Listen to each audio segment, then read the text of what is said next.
Warga ibu kota tentu familiar dengan kawasan Cawang, Jakarta Timur. Selain menjadi jalur lalu lintas utama kendaraan dari arah timur dan selatan Jakarta, kawasan yang akrab dengan kemacetan ini ternyata menyimpan sejarah yang mungkin Anda belum tahu. Daerah ini sempat menjadi primadona karena di tahun 90-an menjadi sentra perajin kompor minyak tanah dengan julukan Cawang Kompor. Kejayaan kompor minyak berakhir saat pemerintah mewajibkan masyarakat menggunakan kompor gas LPG pada 2007. Para perajin di tempat ini pun memilih banting setir dan membuat perabot lain. Namun masih ada perajin kompor minyak tanah yang mempertahankan bisnis keluarga. Sebelum membuat kompor, kita beli bahan bakunya dulu ya. Ada dua tempat di mana perajin biasa membeli plat baja. Pertama di Kampung Melayu, Jakarta Timur, dan Pasar Citerep, Kabupaten Bogor, Jawa Barat. Sebuah kompor berukuran standar dengan 12 sumbu membutuhkan setidaknya satu lembar plat besi dengan bobot 5 kg. Sebetulnya ada banyak jenis ketebalannya. Kalau buat bikin kompor minyak tanah minimal 0,8 mili, ketebalannya maksimal 1,2. Sebetulnya makin tebal makin bagus, cuman bikinnya effort ya Pak.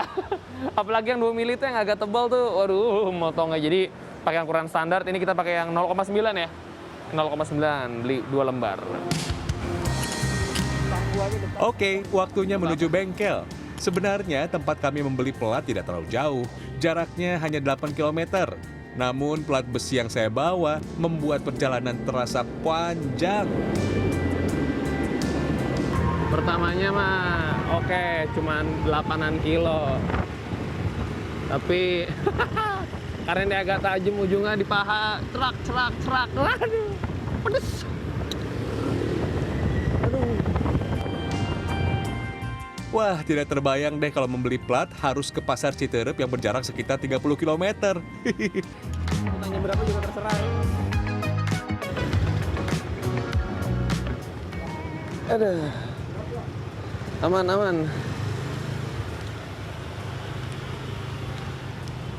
Aduh.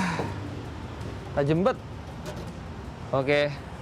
5 menit istirahat dulu baru kita bikin kompornya. Pegelan nahan. Nah, kita akan bikin seperti ini nanti. Untuk kompor minyak tanah, komponen utamanya hanya ada dua, yakni lembaran baja galvanil dan sumbu kompor. Ayo kita mulai. Pertama, buat pola melingkar di plat baja menggunakan jangka besi. Lingkaran ini mencakup pola untuk tungku, bagian penyimpanan minyak tanah, dan tempat sumbu. Oke. Lingkaran dibentuk sesuai kebutuhan. Yang besar biasanya mencapai 40 cm, sementara yang kecil cukup 15 cm. Setelah itu, potong menggunakan gunting. Ini tipsnya kalau motong, saya mikir tuh lurus. Kayak motong kertas, tapi kalau motong yang plat agak tebal seperti ini nih, agak miring. Supaya bisa maju. Iya. Tadi saya motong lurus kok kagak dapet. Oke.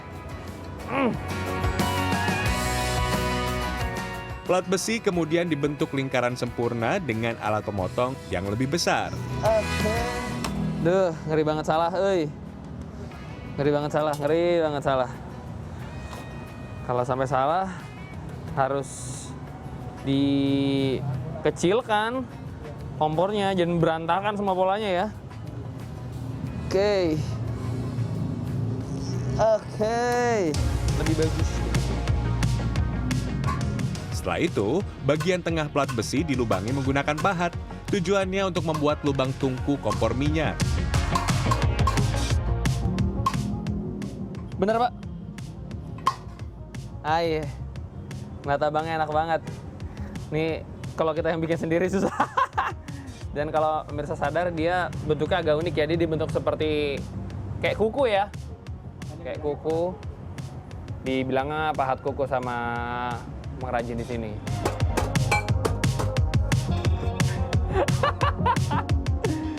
Ini kenapa penyok-penyok begini nih kalau ngeliat punya abangnya rapi. Mulus. Ya ampun, coba dulu ya. Nih kalau sampai gagal nih satu, ganti satu doang. Jangan bisa kompor-kompor rusak. Ya. Mayan. Jadi. Kebengkokin, setidaknya dia ada bentuknya. Oke, kita masuk ke bagian selanjutnya. Rapin dikit.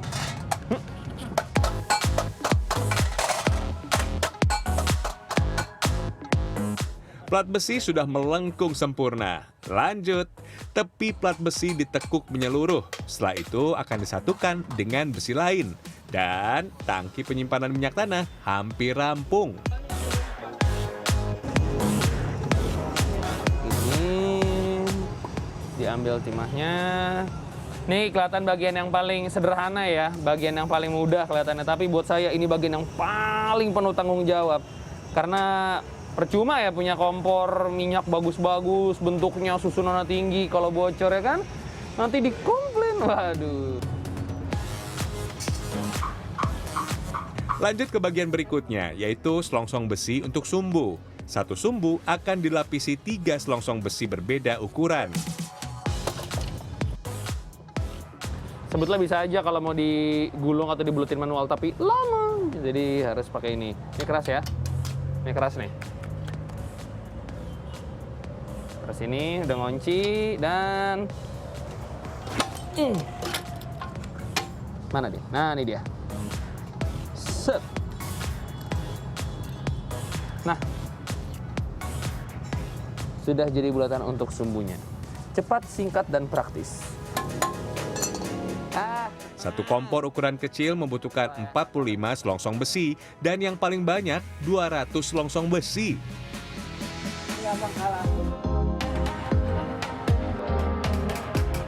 Lanjut, ada beberapa komponen lain yang dibutuhkan seperti kaki, tiang kompor, dan juga besi penahan untuk wajan. Setelah seluruh bagian kompor selesai, tinggal rakit dan jadilah kompor minyak.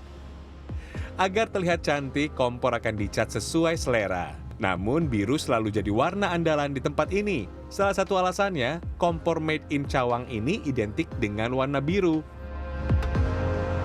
Nah, setelah itu ditaruh di sini, dikunci, ditaruh wajannya.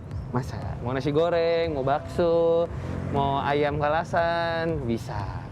Tapi ya harus sabar-sabar nyalain ya, atu-atu. Oh, ini masih ada yang belum rata nih, kita ratain apinya. Aduh, panas. Jika perajin lain sudah beralih membuat perkakas model berbeda seperti oven, panci, dan wajan, tidak dengan Roni. Ia memilih tetap bertahan dengan produk kompor minyak. Secara keseluruhan itu tinggal saya aja yang masih bikin kompor, makanya saya bertahan. Jadi ketika ada orang yang butuh, ya otomatis kan larinya hanya ke saya aja, karena saya masih bertahan, gitu aja alasannya. Dalam sebulan, kompor yang dibanderol 150 hingga 500 ribu rupiah ini bisa laku hingga 20 unit. Tergolong sepi dibanding awal tahun 2000-an. Saat itu penjualan bisa mencapai ratusan kompor per bulannya. Namun tidak hanya pengalaman manis yang Roni dapat selama menekuni usaha pembuatan kompor. Biasanya lah, gentong kan berbentuk masih gelondongan gitu kan, bulat, dibelah. Nah ketika dia belah itu berbalik. Dia berbalik akhirnya kena kakinya itu sobek. Pemirsa mungkin bertanya, siapa ya kira-kira yang saat ini masih memakai kompor minyak tanah?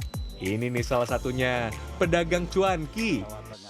Beberapa waktu yang lalu saya merasakan langsung bagaimana susahnya berdagang cuanki dengan cara dipikul. Bagian tersulitnya adalah harus menjaga keseimbangan karena alat yang dipakai untuk menghangatkan kuah bakso ini ya kompor minyak tanah. Saya pernah jualan cuanki pakai pikulan, berat sih di pundak, tapi setidaknya kita bisa milih pijakan mana. Kalau gerobak gini, ya bisa sih ngatur alurnya mau kemana. Cuma kalau sudah begini jalannya, saya ngeri minyak tanah di dalamnya tuh, kompor minyak tanahnya jadi gojlak.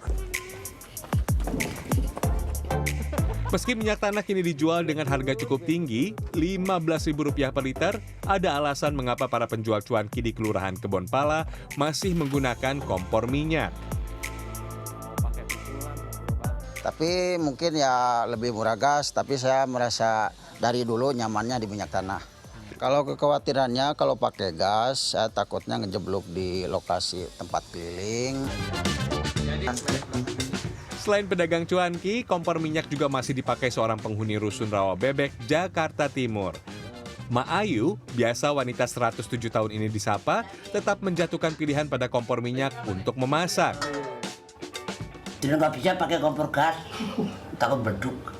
Kompor gas ada no, tapi nggak tahu tak pakai.